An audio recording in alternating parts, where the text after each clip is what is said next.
There we go. Well, Cameron Rowston back on Dana White's Contender Series after a bit of a false start last year. When that all went down last year and you get over to Vegas, you have to pull out from the fight because you told you you're not cleared to fight. What was that moment like for you? That was a very tiring moment because there was a lot of emotion. Just coming off a flight as well, probably about 2 days into a weight cut, and just like fuck, just deal with it and just roll with the punches, as they say.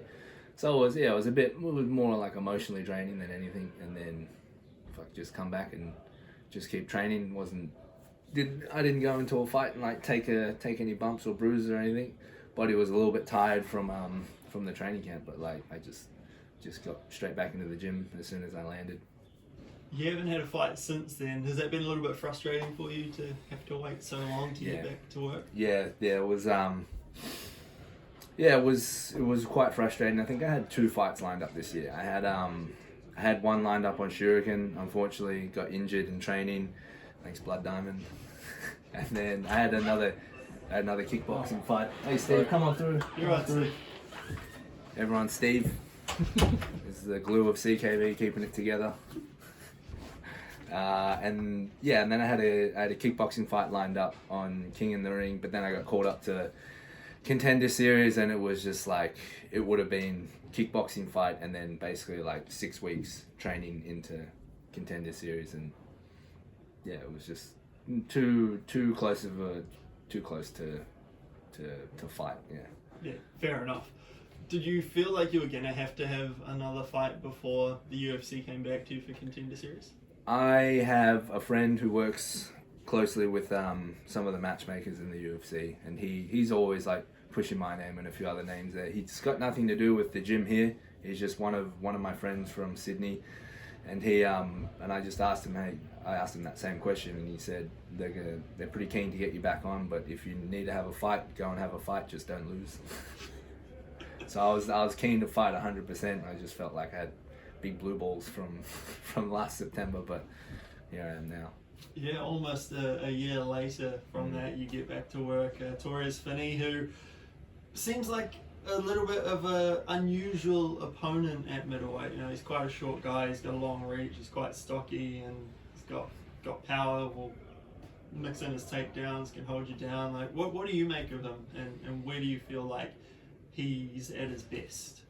I think he's super dangerous. Like he's so good and strong at wrestling that I think people just forget that he's got this ridiculous reach and power. Like he's obviously like a super powerful athlete. He's come from college football, which is like some of the most powerful athletes in all of sport. Like he's got stupid power in his hands, like his last knockout. So I think that's where he's most dangerous, is where he mixes it up, wrestling into striking, striking into wrestling. Like he's I'm not going to say he's an enigma, but you just got to be so sharp from the go with him. Like you just can't take any little lapses in there. Like with that being said, like every fight you have, you can't take any lapses. But if you switch off for a minute, you'll be on your back, and if you switch off for another minute, you might be staring up at the ceiling. Yeah, you mentioned that you don't want to say enigma, but he is a little bit of a puzzle to try and work out. Like for yourself as a fighter, how much fun has it been trying to work on specific tools that might work against him? Yeah, the coaches and myself, I've been having a lot of help from Brogan. Brogan's been taking care of the grappling side of things. We've put together like a pretty good game plan.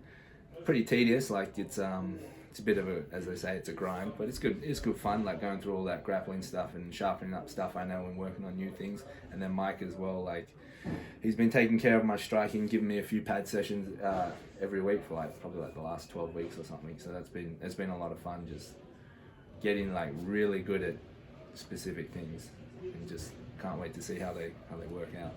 What do you want to show of yourself in this fight? I want to show that I'm not just a striker from City Kickboxing, or I'm not just a grappler from City Kickboxing, or I don't just have one skill set. I want to show that I can mix it up, and like when I do mix all the grappling element, the striking element, all that stuff together, it just creates like a super exciting fighter. yeah, so I just want to show how exciting that can be. How has it been the last few weeks? Obviously, you got Izzy, Dan, and Kai fighting in Perth next week, and then Navajo Stiriling on the Contender Series. Aaron Toe potentially on the Contender Series. I'm not sure where his fight's at now that his opponents got called up to the UFC for this weekend. Like, how has, I guess, the intensity been with you all kind of working towards similar dates? Oh, it's like, it's just buzzing in the gym, like especially when we walk in on sparring day. It's very competitive. People just kind of give you the what's up look. There's not, and then after sparring we're all good. But it's like you're coming in to that sparring session knowing like it's basically going to be like a fight. Like we're not trying to knock each other out, but the speed is there, the grappling strength is there. Everyone's trying to do their best. They want to work on everything that they're working on, and it's just like it's very. I'm not gonna say like yeah, it's competitive. Like the energy is competitive, but it's good fun at the same time. Yeah. When you're approaching a fight on the Contender Series, we've seen in the past like how much emphasis they put on finishing a fight in that sort of production. Like, can you get too carried away by trying to hunt a finish in this fight? Do you think? Yeah, I think that's definitely like something that a lot of guys will think about when they go into the Contender Series. Like, oh, I've got to put on like a good performance. I've got to go in there and finish the guy. Otherwise, I'm not gonna get a contract or whatever. But I mean, I fight to finish every time. Like, you never know with the judges. Like, you can get screwed out of so many fights. Like we've seen it. We've seen it happen all the time. People, local level, UFC level, amateur, professional, should just fight to finish every time. So that's how I go. I think, yeah, all 8 of my wins are finishes. Yeah, and I guess you won't be able to go to UFC Perth, but I imagine you'll be watching over from Vegas and cheering the boys on. Yeah, me and Brogan, we have a pretty big Saturday of watching playing, because we're there for the CJI as well, the Craig Jones Invitational. We're not going to go to ADCC. We're Team Craig Jones, so we'll go to that, and I think that's on in the day. Watch him smash Gabby Garcia, and then we'll go watch the boys on Saturday night. Yeah. So you're backing Craig Jones in that one? I think I'm gonna have to go with Craig Jones on that one. Can't beat the Australians.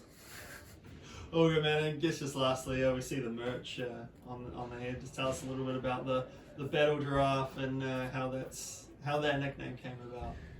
This nickname, thanks Brad Riddell. I got it when we were locked down in the gym, and we were doing we must have been doing like shuttle runs or something, and then Brad's like the most, if you've trained with Brad, he's like the most competitive guy on the mats. Like, he's got to be the number one at everything, whether we're lifting weights, sparring, doing first to 100 burpees, whatever the fuck it is. And like, we were doing shuttle runs, and he was beating me, then my long legs eventually got to him, and he was like, fuck, it's just like running against a giraffe, it's just not fair.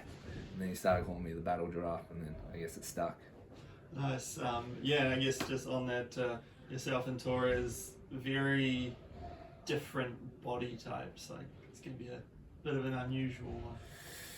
Yeah, it's gonna look real weird. I think there's gonna be some moments in the fight where you're gonna be like, oh, that looks awkward or that looks weird. But I think that's just how the style matches up. So, yeah. Excellent, man. I'll leave it at that. Thank you very much for the time.